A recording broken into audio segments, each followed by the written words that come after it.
Narito ang detalye sa mga huling sandali sa buhay ni Mami Inday. Ano nga ba ang sanhi ng kanyang pagpanaw? Tara at ating kilalanin at balikan ang kwento ng kanyang buhay.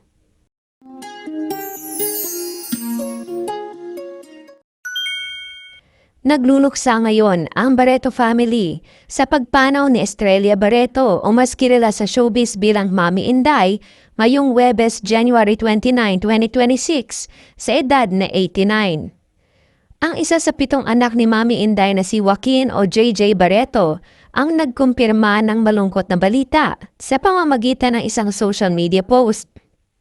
Simpleng caption niya sa larawan ng isang nakasinding kandila na may itim na background, "Rest in peace, Mom. I love you."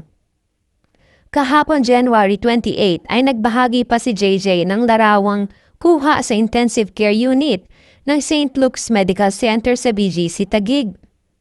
Nakablur ang mukha ni Mami Inday na nakaratay sa hospital bed habang nasa tabi niya si JJ at ang bunsong anak na si Claudine Barreto. Sa caption ni JJ, "Get well, Mom." Hindi pa tinutukoy kung ano ang sanhi ng pagkamatay ni Mami Inday, ngunit sa isang panayam noong September 2024 ay isiniwalat ni Claudine na may lupus ang kanyang ina. September 11, 2024 nang mag-post din si Claudine ng mga larawan niya kasama ang ina at kapatid na si JJ Barreto na kuha mula sa hospital room ni Mami Inday sa St. Luke's Medical Center at humihingi noon ng tulong panalangin para sa kanyang nanay na na-diagnose ng lupus. Unang binahagi ni Joaquin ang pagkakaospital ni Mami Inday bago magbagong taon noong December 29. Sa litrato makikita si Joaquin kasama si Claudine na bumisita sa kanilang mami. Sumunod na update ay noong January 7. Caption niya sa mga larawang kuha sa loob ng kwarto kung saan nakakonfine si Mami Inday, "With Mom still sick." Noong araw ring iyon ay nagpost na iba pang mga larawan si Joaquin. Banggit niya sa caption, "Mom isn't okay yet, hoping for healing." Inabot ng 2 linggo bago nakapag-post muli ng larawan si Joaquin tungkol sa kalagayan ng ina noong January 22 na. Ang simpleng caption niya sa mga larawan nila ni Mami Inday sa loob ng kwarto ay "Mom," with praying and heart emojis. Noong namang Martes, January 27, ibinahagi pa ni Joaquin na ililipat na si Mami Inday sa ICU dahil sa hindi magandang kalagayan nito. Sabi niya sa caption, "Mom will be transferred to the ICU later. It's not good." Hanggang nito na ang Huwebes, January 29, bandang 11 a.m. ay tuluyan ng binawian ng buhay ang Barreto matriarch. Durog na durog ang puso ng magkapatid na silang nagbantay at nag-asikaso sa kanilang mami sa isang linggo nitong pagkakaospital. Sa pagluluksa ni Claudine ay nakapagbahagi siya ng isang video na kasama ang kanyang ina na may caption na, "Oh Mom, Estrella Castelo Barreto, January 29, 2026. Kasunod ang isa pang video na kasama niya sa mga huling sandali ang kanyang ina sa ospital na may caption na, "Mommy, we're gonna be okay, I promise." Ito marahil ang pinanghawakan ng kanyang ina upang payapang mamaalam. Si Inday Barreto ay may tuturing na isa sa pinakamakulay na personalidad sa mundo ng showbiz.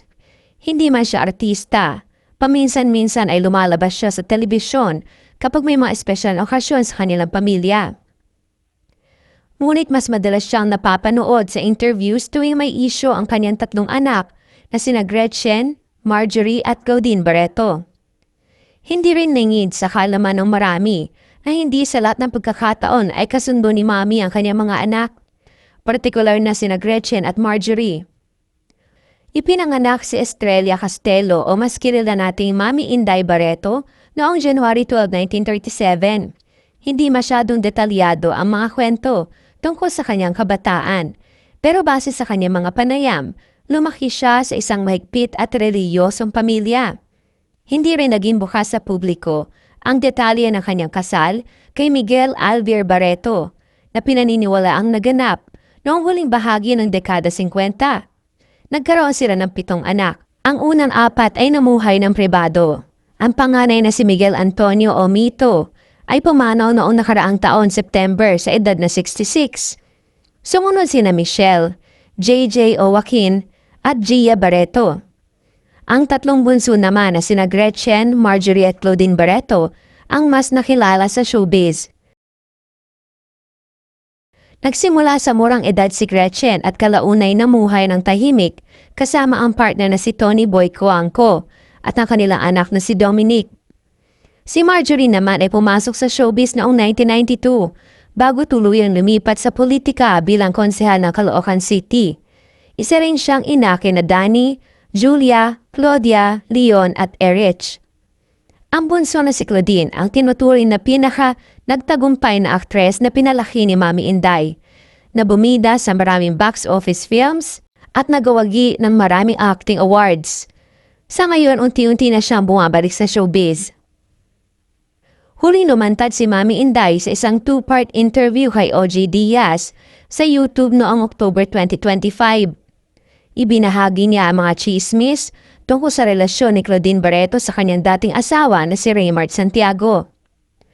Kwento rin ng kanyang pagiging ina at mga hidwaan ng kanyang 3 anak na babae.